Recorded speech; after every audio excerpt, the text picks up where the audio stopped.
All right, it might be working. Let me check.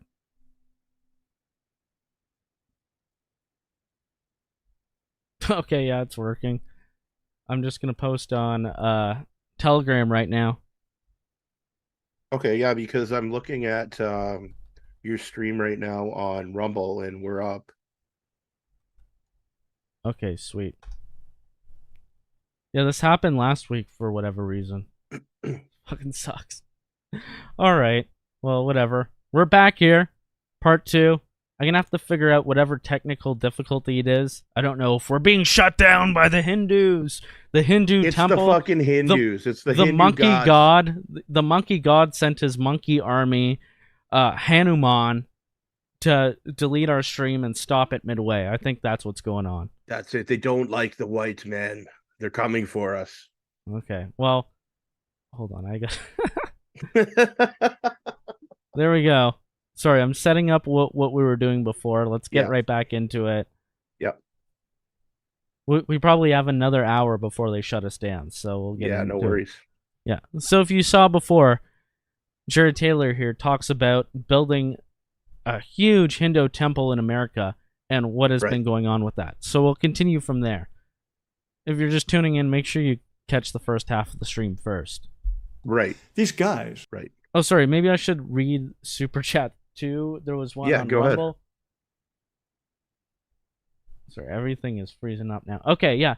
M1 Dot says, "Oh God, the brown snow. Rumble lives. Mwahaha." Well, Rumble does live on because it's still gonna have the full stream after, I think. Right? Because that's what happened last time. But anyways, let's see what's happening over here. And entropy is working again, is it? Okay, well, I'm going to put the new stream into entropy as well. So I don't think it is. Right, I'm going to start this from the beginning while I figure this out. Yep. Hello, I'm Jared Taylor with American Renaissance. The internet censors don't want anyone watching my videos. So if you like this, I hope you'll send the link to a lot of people. What may be the largest Hindu temple in the world opened just this month in Robbinsville, New Jersey, of all places. It was built by the Hindu sect Bocha Swanwazi Akshar Parushottam Swaminarayan Sanstra, mercifully known as BAPS or BAPS. Okay, looks like we're up again on entropy, and we have some new super chats. And Wonderful. Mika Shrednick says, "This super chat is dedicated to the memory of Jeff C. and his incomparable work. We still miss you, buddy." Yeah, I'm not too familiar with his content, but I have heard that he was like a maverick for alternative media. So R.I.P. Jeff C. for sure. And Jenstein says, "Sounds like a plan. Fairy shall get some hate crime." Okay, perfect. Well, it's good to see you guys are back there.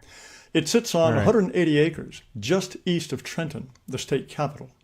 That white building in the back is nearly 200. So there we have it. Let's move back to where we were before we got cut off. BAPS told them to lie to U.S. consular officials and claimed they did specialized religious artwork. Our crack Foreign Service fell for it. Just last month, the state of New Jersey publicized a company-wide stop order against one of BAPS's temple subcontractors and fined it $195,000 for all sorts of labor violations.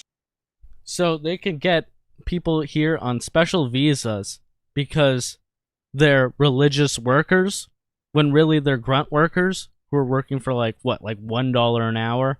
An hour, they were saying, yeah. Yeah, something crazy like that. So I'm going to move it up to this timestamp. Female laborers. White Americans have been completely cured of slavery, but Africans, Asians, and Hispanics keep it going with sex trafficking, forced labor, child marriages, you name it. Caste gives the BAPS temple cases a special flavor. All the men appear to be Dalits, the modern term for untouchables. Some of the sect's bosses are reported to have called them worms. This all goes back to the system Hindus set up 3,000 years ago, with Brahmins or priests at the top, on down through kings, merchants, and farm workers to untouchables. The Indian word for caste is varna, meaning color, and there is a color hierarchy from light-skinned Brahmins down to dark-skinned Dalits. Caste is the most elaborate and enduring Jim Crow system in the world. Here is a group of Dalits, clearly a different kettle of fish from Bollywood stars, like this lady, Kriti Sanon. Hindus seem to have brought their habits with them to America. There are 1.1 billion Hindus in the world, and more than 3 million of them live in the United States. The vast majority are from the tippy-top castes, which explains why they are the richest people in America. The figure for whites is $75,000. Only later did Dalits show up, and they say they have a rough time. According to a poll conducted by a Dalit activist group, 67% of Dalits say they have suffered caste-based harassment at the workplace, and 27% they've been verbally or physically assaulted because of caste. 41% who were looking for love said they'd been turned down or dumped because they were Dalits. Americans don't know a Dalit from a doorknob, so I sure don't, and I did not know that until he explained it to me, and it makes a lot of sense now. All this persecution must be coming from other Hindus. Things are said to be especially bad in Silicon Valley, where there are a lot of high-caste Indian managers and even CEOs. Here's a story for you. Google canceled Dalit activists' talk on caste after pressure from employees. Last year, a Hindu woman who worked at Google invited an American Dalit activist, Thenmoji Soundararajan, to give a talk on caste discrimination as part of Google's DEI employee sensitization. The other Hindus were having none of it. They said Ms. Soundararajan was Hindu-phobic and anti-Hindu, that any... Imagine being so black that you get kicked out of the DEI program, the diversity, equity, and inclusion. Oh, man. These people are beyond fucked, and they're bringing this into our society when we're already trying to defend ourselves against accusations of slavery, yet these people get off of it scot-free. Hint of caste equity would be reverse discrimination against upper castes, and claimed their lives were at risk by the discussion of caste equity. They added that Dalits don't know enough Hindu scripture even to understand caste. That sounds like what Jews say about like us analyzing the Talmud, that we just don't understand it, we don't know how to interpret it. And it's like it says that the Goyim are cattle, and that you will each have 1,000 of us as slaves once the end times come. Like, what are you just gonna deny that it says that we're misinterpreting that? Fucking assholes. How many immigrants we got over in Israel, Edgy? I don't know. Maybe why can't we move there and have a home there, right? Earlier this year, Seattle became the first U.S. city to make casteism illegal. The D.C.-based Hindu American Foundation opposed the ban, saying it discriminated against Hindus and that caste isn't a problem in the state anyway. Brown University and the Cal State system have jumped on the bandwagon. California State Senator Aisha Wahab sponsored a bill to make California the first state to impose a ban. She's a Muslim from Afghanistan and said she got violent threats from furious Hindus. The bill passed both houses, and band supporters went on a liquids-only hunger strike to make the governor sign the bill. The Hindu American Foundation told Governor Newsom to veto the ban, saying it unfairly maligns, targets, and racially profiles select communities and institutionalizes a presumptive status of oppressor to all South Asians who aren't low caste. It's like literally the kind of stuff that we're saying that they're doing to us, except for they're actually doing the enslaving and doing the caste system, and we're not doing it. We've already been like colonized. Our minds have been destroyed. Like white people have already realized that they're second-class citizen. They don't realize it, but they act as such. But these people could use that with the same power that they use to discriminate against white people. It's insane. Status of oppressor to all South Asians who aren't low caste. Governor Newsom did veto the bill, but said it was because casteism is already covered by state law. The foundation didn't see it that way. It called the veto a historic victory for Hindu Americans that averted a civil rights and constitutional disaster. What in heaven's name are we doing with this problem anyway? Why do we have Hindus fighting over a law that one side says is so important it goes on hunger strike for it, while the other side says it would be a civil rights and constitutional disaster? I guess we weren't satisfied with the problems we already had. Perfectly said. I couldn't imagine going to a different country and demanding all these things without just being thankful for being there and embracing their culture. I really couldn't. I don't think anybody could, but it's something that the Western man, the white man, has been demoralized and brainwashed to accept. Yes. And it's completely hypocritical. It only goes one way. And it's always parasitical against our interests. And I think it starts right at the education system of the youth, right? They start to learn all of these tactics and these measures, and in my opinion, it's almost turned into a Marxist brainwashing programming. Like, it's filthy, it's disgusting, and yeah, man, the education system has just completely changed so much over the years in Canada. I can't drill that into people's heads enough.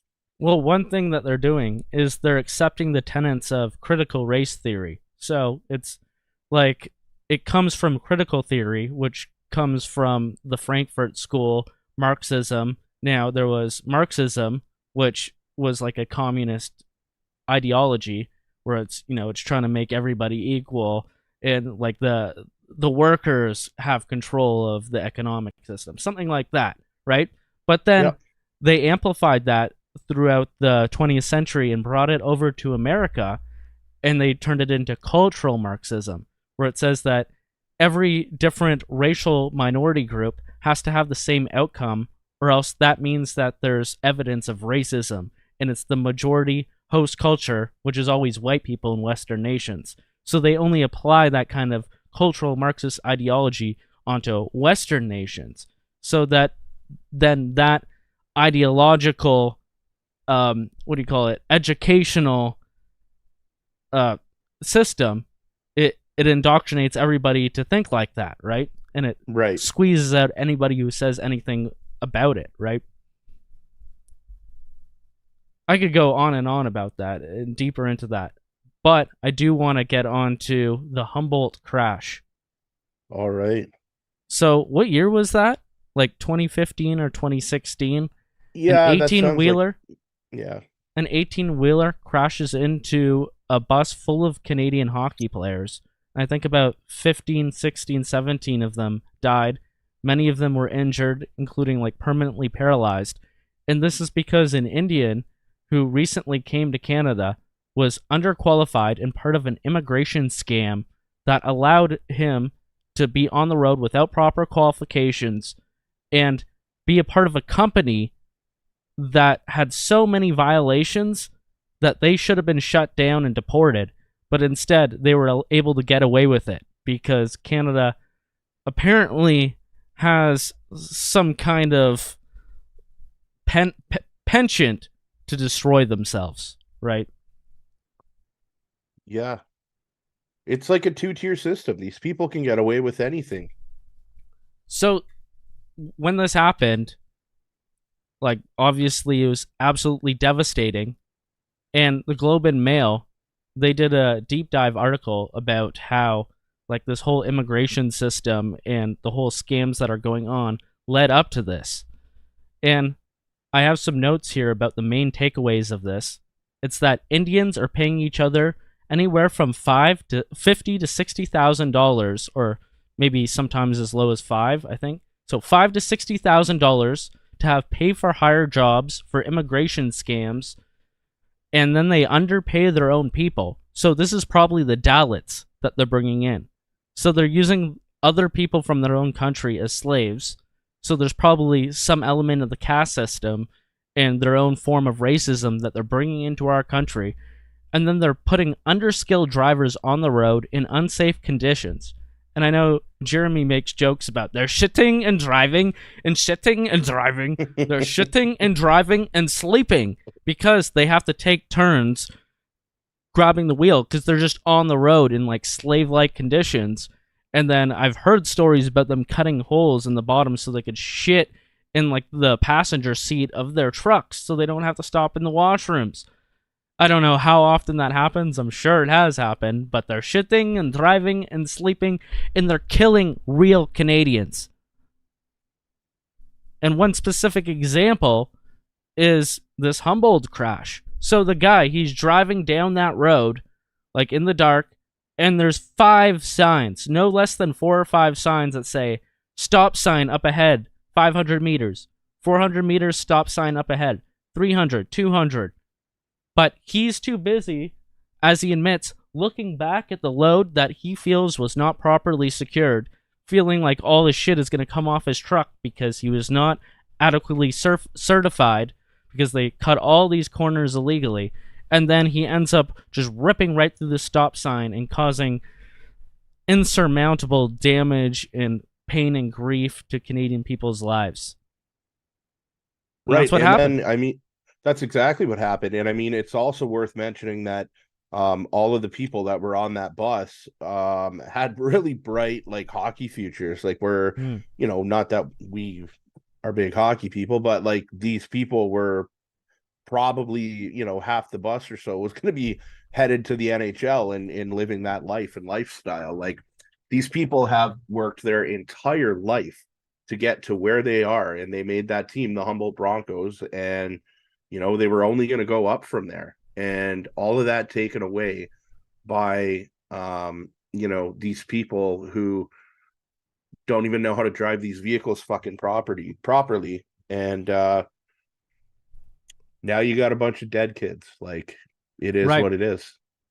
And they are the victims in some respect, but they're also complicit in it, right? Yep. However, the biggest criminals are the government and all the private sectors that grift on these scams, like these immigration consultants, all these people who are facilitating it. They're all part of the problem, but it starts at our government who are letting them do this and who are Right. actually encouraging them to do this. And I feel like they're trying to replace real Canadians in these industries. And we remember the trucker convoy. Well, Sikhs and Indians are taking over the trucking industry.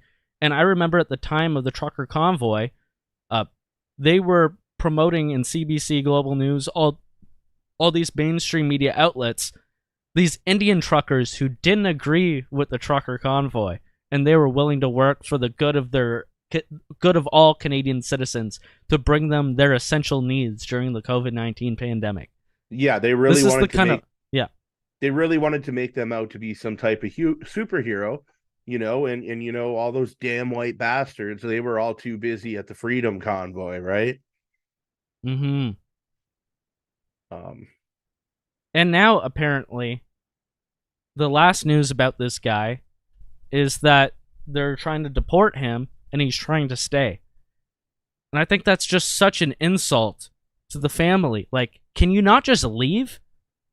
Yeah, like, get the fuck out of here. You and your people's scams contributed to the death of like half a dozen Canadians and the grief of all these different families. Just leave. Why do you want to stay? Take your family and fuck off back to India. They all want you to leave. Yeah, man. Like, look what you did. You killed their children, man. See ya. Get the fuck out. And it's crazy. Like, we're having trouble deporting anybody who's here illegally. I want you to see this. I had an Indian friend who actually sent me this because he's sick of this too. It's not just white people. Us white people who are whining about things. Everybody is sick of this. And it's coming to like a boiling point online, even in more liberal spaces like Reddit.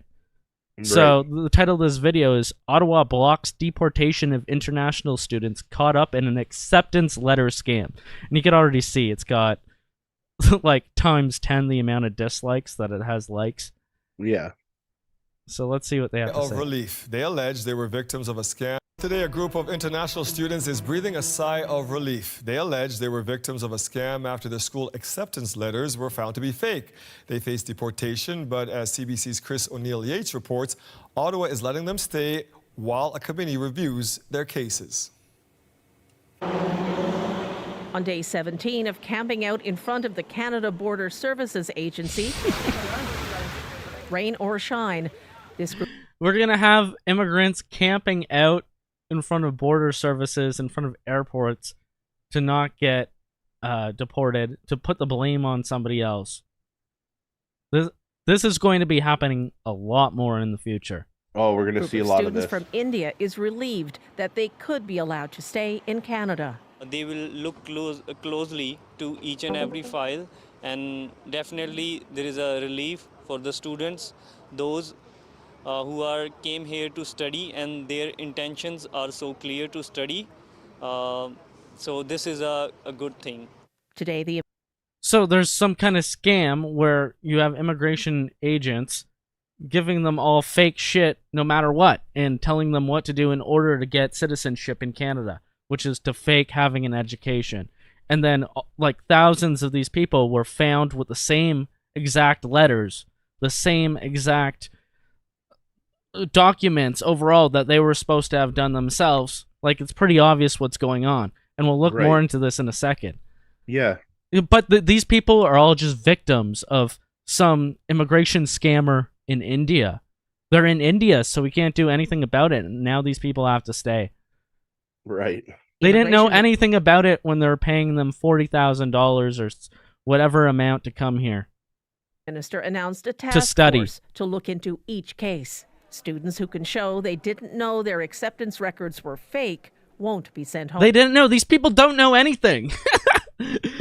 Did you know, Kerpit, did you know that you were part of an immigration scam? I do not know, dubu. Oh, great. He didn't I just know how to study and shitting. Study and shitting. Studying and shitting. And oh, you're okay. Clearly, it wasn't your intent to scam the system of Canada. You're allowed to stay here. Wow. Home. Those just keep studying and shitting. Who are genuine applicants that came to Canada to study and were victimized by fraudsters will be given permission to remain in Canada. Students say they hired consultants back home in India who provided college admission letters to get a student visa. But when they reached Canada, the consultant then told them that they could no longer attend the college that had accepted them. So they changed schools and got their degrees, started working and building lives here. But when they applied for permanent residency, they learned that their college acceptance letters were fake. It's been reported that there are 700. Our numbers are significantly lower than that at present. There are a few dozen people. The students will be granted an 8-week temporary residence permit and be allowed to work while the task force reviews their cases. If they were defrauded, that permit will be extended for 3 years. During that period, they can apply to become permanent residents. Harjit Sidhu has been in Canada for 6 years and desperately wants to stay. We are honest. We are Harjit? innocent, so that I just made up a name and I swear it was Harjit. Oh, Kerpit. Close enough.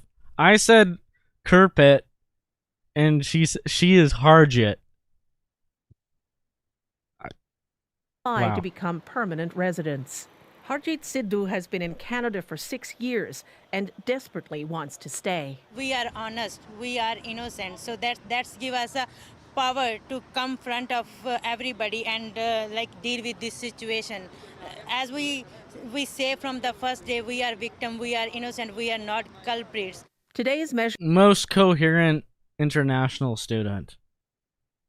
Most English international student right there. They put their best front and foremost. Measures are a good For sure. start, according to this immigration lawyer. So I'll be looking to see if there's clarity and fairness in the interplay between what he's proposed today and how that ends up impacting the criminal justice process. Now those who say they were innocent victims of fraudulent consultants back home will get the opportunity to make their case. Great. They're And they'll warning do this every which way. They'll pass the buck. they'll cheat. They'll just keep finding ways to everything will work out in their favor. They're always the victim, and then at the end of the day, they pulled the racism card. But trust me, if we try to put the fire to them, they're gonna scream racism. These Hindus that are supposedly based and against identity politics and that support Pierre Poilievre, they'll turn on you in the second you tell them that you gotta go back. You don't belong here. You're an international student who frauded your way in here. Go back. Out. Maybe we should send Pierre back with them, and he can fucking run their country. Yeah, it seems like he's trying to court their votes, anyways. Yeah. But this has gone very viral on Reddit. So this is from r/Conestoga. I guess their moderators are asleep. However, there's been a lot of posts on the subreddit since then, but they've been banning them all because I think that they think that people are flooding in to make more posts about this.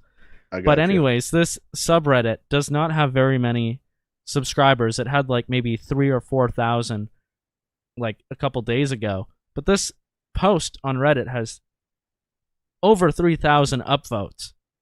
So it says, I'm an employer. I've completely blacklisted Conestoga from hiring. You guys did this to yourselves.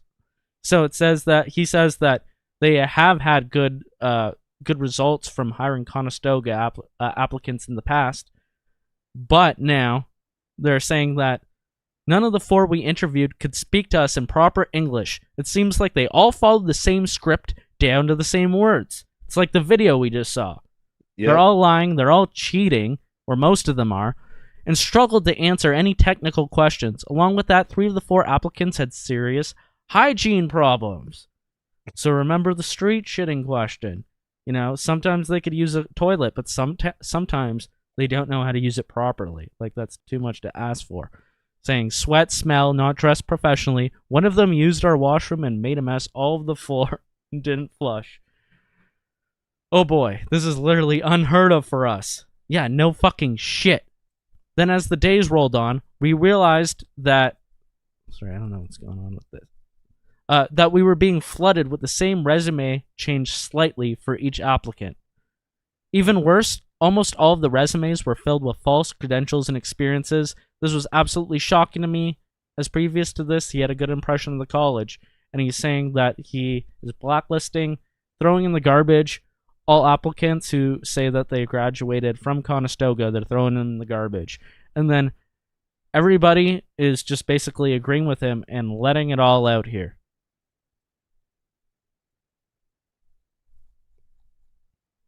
So it seems like the Redditors are rising. Yeah. Or maybe their moderators are just asleep and not banning anything to do with immigration or the obvious demographic change that's happening. But a lot of the comments talk about how these people just cheat their way through universities, and they have like organized cheating methods and strategies that they all share with each other. And then obviously they don't know how to speak proper English when they get there or do anything that's outside of their script. Yeah, well, I mean, I'm sure I think all these people do is cheat because they'll just do anything to get over here. Like, I mean, we've all seen the videos of them going to, homeless shelters, loading up suitcases, and then coming home on YouTube and teaching everybody else how to get away with what it is they just did, which is essentially robbing poor people of food. Oh, like, look at my suitcase. I got enough food for months now. Now all you guys got to go down there and do the same thing. And our cupboards will be loaded, but Canadians are starving and can't afford their groceries. Yep. They're just using group strategies in order to disadvantage our homeless. Right. And our needy for the advantage of them to have to pay less and to be able to stack their funds to bring more of them over here so they could ultimately scam each other and all of us en masse and make our whole lives more dangerous. Absolutely, man. White Papers, a great Telegram channel and a group of people, they talk about how the Canadian state has announced plans to launch a pathway to citizenship for illegal immigrants in the country. So this is very recent. 600,000 people, including overstayers, illegal immigrants, and former students or workers, will be given Canadian citizenship under the new plan. So all those people who scam the system, great. They're going to be given amnesty. The Canadian state is already pursuing policies to increase the level of immigration to the country to 500,000 people per year by 2025. And that's not to mention the 600,000 people that they're allowing amnesty now. The demographic transformation of Canada is likely the most rapidly occurring of any white country, and Canadians must act. 40% of Canadians already believe there are too many non-whites in Canada, while 37% of Canadians believe that the process of the Great Replacement is a deliberate political process. And that's so true, because you could talk about this to people in private, and they will agree with you. A lot of people will agree with you, but they won't do anything about it. It won't hit home to them in their heads. And the crazy thing is, though, is that we don't have enough radicals who are going and protesting in public and creating groups in order to combat both illegal and legal immigration and to defend the character of Canadian identity, which was created by Europeans. I'm sorry, but it's fucking true. And I have a great post by the Canadian professor, Dr. Ricardo Duchesne, and he talks about, because there's this whole conversation about the Hindu temple statue, and the National Post says that instead of complaining about the statue, you should be embracing it. So Dr. Ricardo Duchesne says instead, no, we shouldn't be embracing it, but we will take your advice and say that we should build our own statues. But he adds in a lot to the conversation when it comes to who actually built Canada. And a lot of these are passages from his book that I've read called Canada in Decay. Okay. So I'll read these out. These are really good. So he says, guys, how about we take the National Post challenge and Rupa's endorsement? Instead of criticizing the Hindu state, we build our own statues with private funding.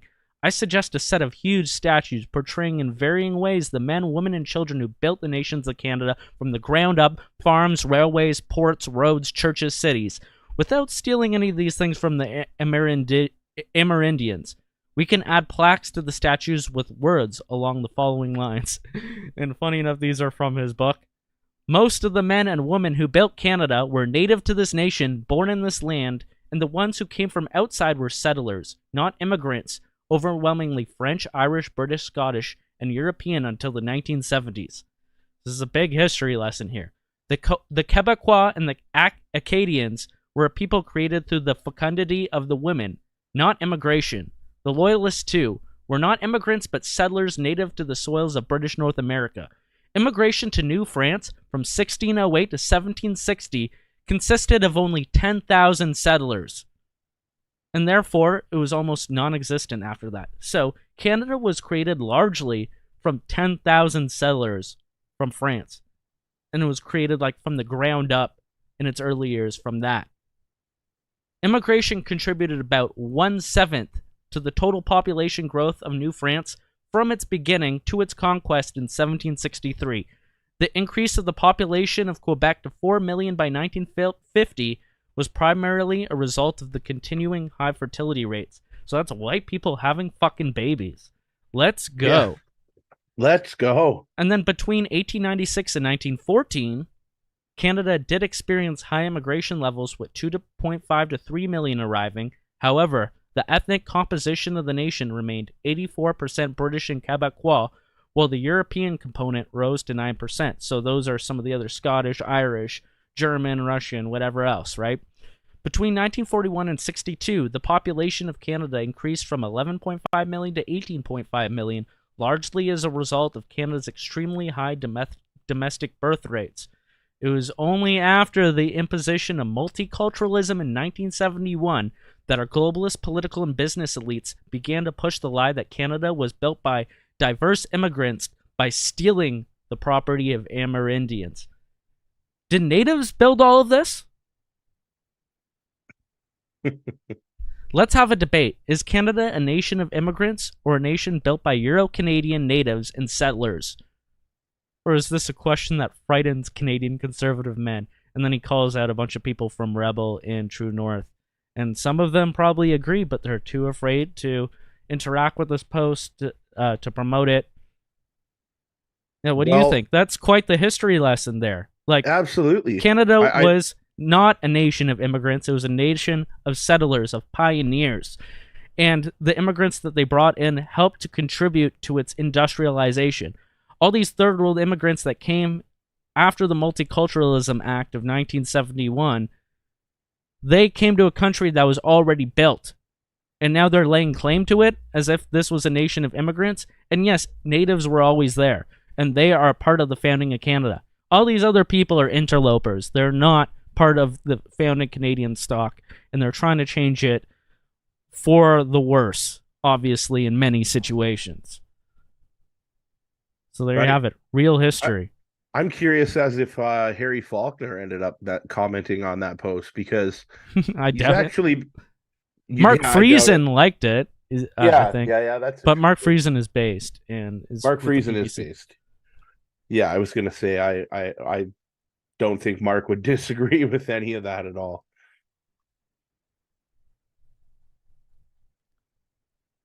That was a good little history lesson, though. Yep. And yes, we should build those things. But At the same time, like I'm looking in the comments right now of this, and you see like an Indian guy, excellent. As a Hindu, I don't have any issue with this, and I'll also be a part of this new structure. But when push comes to shove, if you make a statue like that has those kind of quotes underneath it, say it's even 10 feet tall, never mind 50 feet tall, think about all the Antifa, all the people that will come after it, all the people that will support its destruction,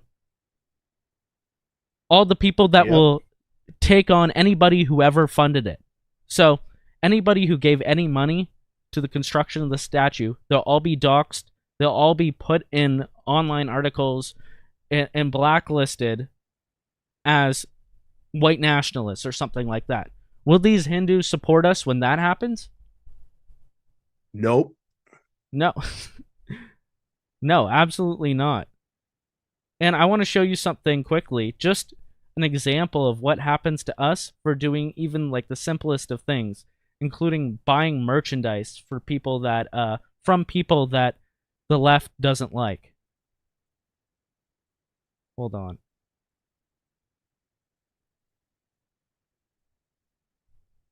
So this is what Anti-Hate was up to recently. Anybody who bought off of this Swedish website for like this far-right Swedish group, supposedly, anybody who bought anything off of this website, any music, any merchandise, they're all listed on this Antifa docs list that Anti-Hate, people who are funded by the Canadian government, all their names, their addresses, and their phone numbers are posted here. But a hacker hacked all this shit. There's over 400 Canadian names, even people that I knew, I've seen online before. And this is what they'll do to you if you try to support European culture. Even if you just buy something. And then they'll say, oh, well, you can email us if you want to get off the list. Well, what are they going to make you do? They're going to make you bend the knee. They're going to make you capitulate. This is illegal, is it not? Yeah. Oh, yeah. I was just going to say it's they're hacking information with people's sensitive information and then publishing it to everybody and then using it to strong arm them to coercion, ideological coercion, and to take them away from their employment opportunities. And all that money's coming from the government who's funded by you and I. You know, like this is just, it goes around in a big vicious circle. And, that's where we end up at, you know. It's so ridiculous. Yeah, it's blackmail. It's like they have their private information saying we're not going to delete it unless you do what we say, and you think and present yourself in the way that we want you to. How fucked up is that? That's from a hacker. That's from people's sensitive information that they put to literally purchase something. Yep. Right. So, like I was saying, though, these Hindus, I don't think they're going to support us against something like that. And are they going to support us in saying that more of them shouldn't be coming over? Because it seems like they have quite the scam with bringing all these Dalits in that they could make money off of. So, like in the Humboldt crash, the guy who hired the guy who ended up killing those poor people, in all those Canadian citizens, he was working for this guy who was scamming and working these Indians like slaves, and he had so many infractions against him, but he was able to keep making these different, shell corporations and running businesses out of his house. If any white Canadian tried to do anything like that, the government would be raining down upon them so quickly. But yet, because these people are, one, not white, and two, they have connections to another country, oh, it's too difficult, and we don't want to be racist. Right. Fucking brutal. Now... Yeah, they can... Yeah. So, Jeremy has a good thing to say about this. And, I don't know, it's just kind of a funny video, but... I think he sums it up pretty well. We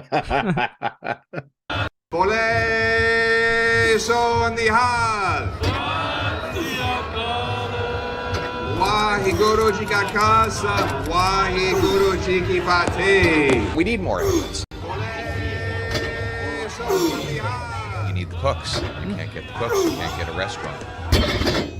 They have to go back. Hell yeah, let's go. Let's just pause it on that. And yeah, they do have to go back. All these interlopers who are scamming our system, all these newcomers, they gotta go back. Repatriation is what we have to do. All these people who shouldn't be here, they're the first ones, like, who are not even here legally. They have to be the first ones to go back.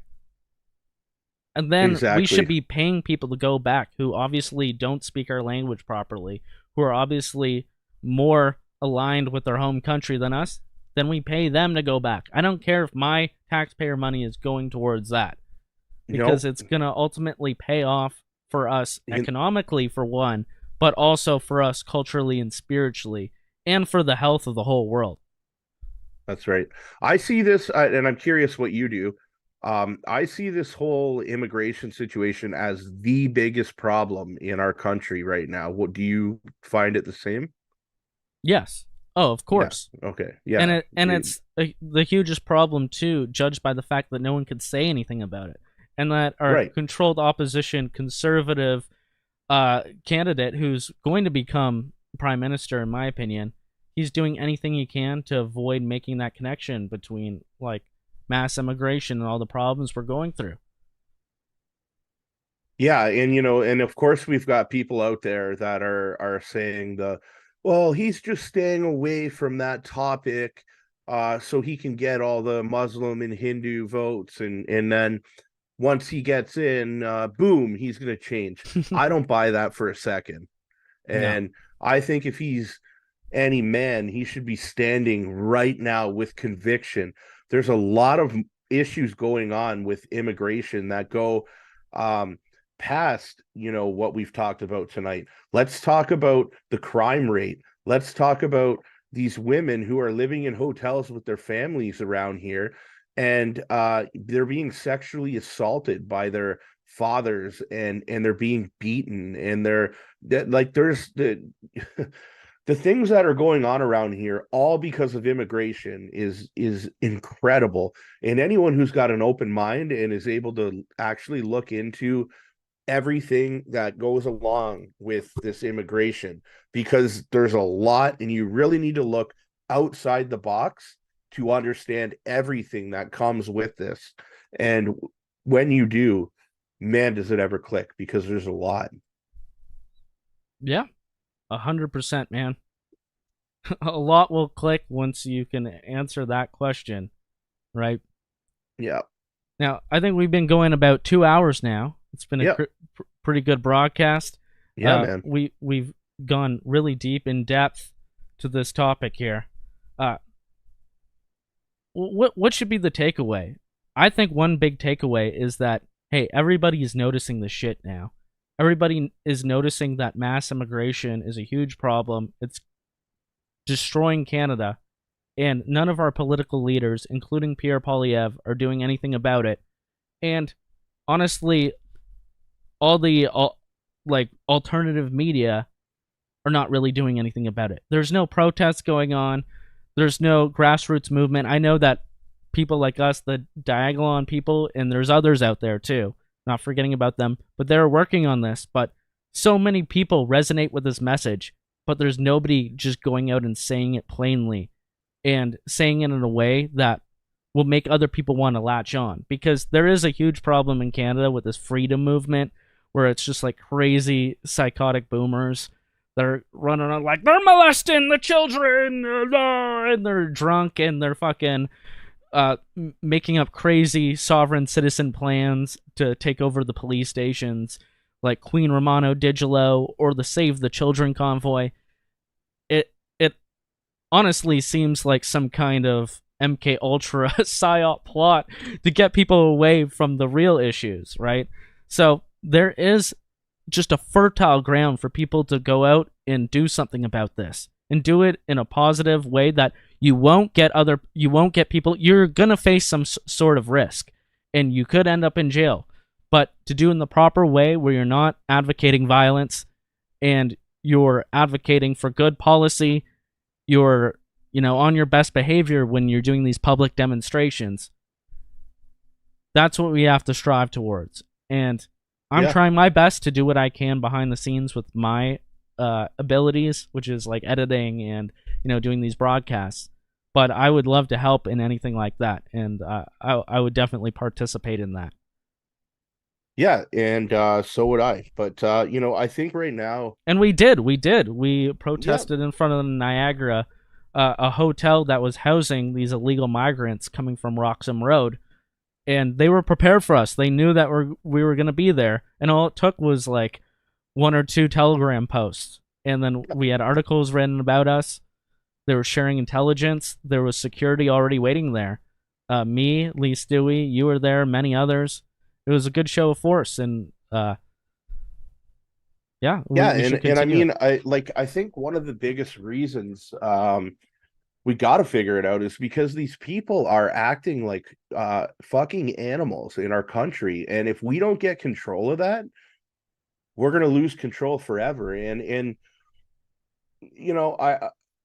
I've explained to Edgy before, there's a police officer, more than a police officer around here, who have kind of been a little bit open as to what they're going through right now locally. And I can tell you that I know 100% that police officers are being taken away from their jobs right now just to go to these migrant hotels, and people are abusing their wives and sexually assaulting their daughters and family members, and it's like these crimes that are happening in these immigrant hotels aren't like anything we've seen in Canada here before, and they need to steal away from the police resources and put them there. And I'm not saying I give a shit about that, but it's just these people are so different than us culturally. And anybody who's listening to the stream right now who has a daughter out there, you should be fucking livid like I am, and you should be doing everything you can to make a change, because that's why I won't settle for this, because these people aren't going to walk around in my country and treat my fucking kids the way they like to treat people. And that's just the bottom line when it comes to me. Well, there you have it. Thanks for sharing that, man. Is there anything else you want to say before we go? No, just it's been great jumping on with you, Edgy, and maybe we'll do it a little bit more often here and there. Hell yeah. Yeah, I really enjoyed it, man. And happy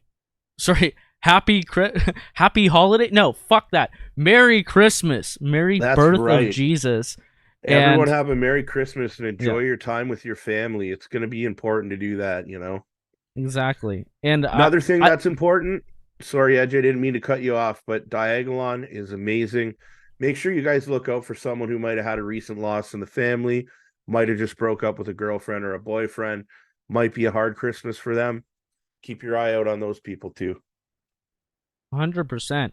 And I believe, now that you reminded me, I think there is a Dag Christmas thing going on.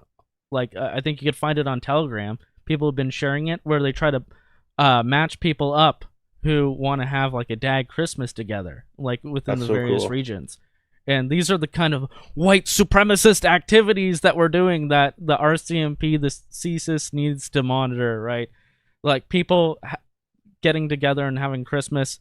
Like, you know, protests are one thing, but getting together and forming solid communities, that is one thing that they can never take away from us, right?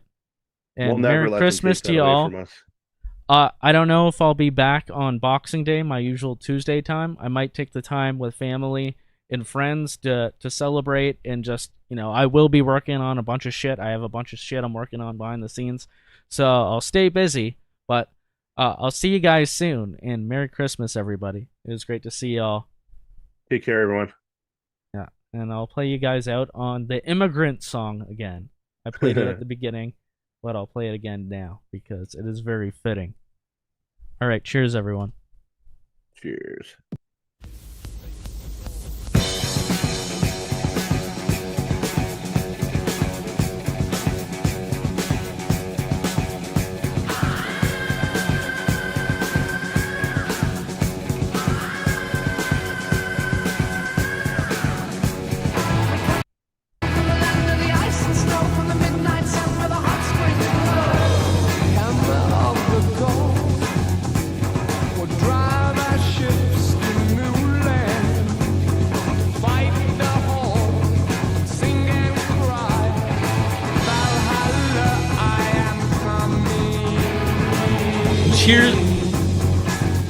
Cheers to Jenstein.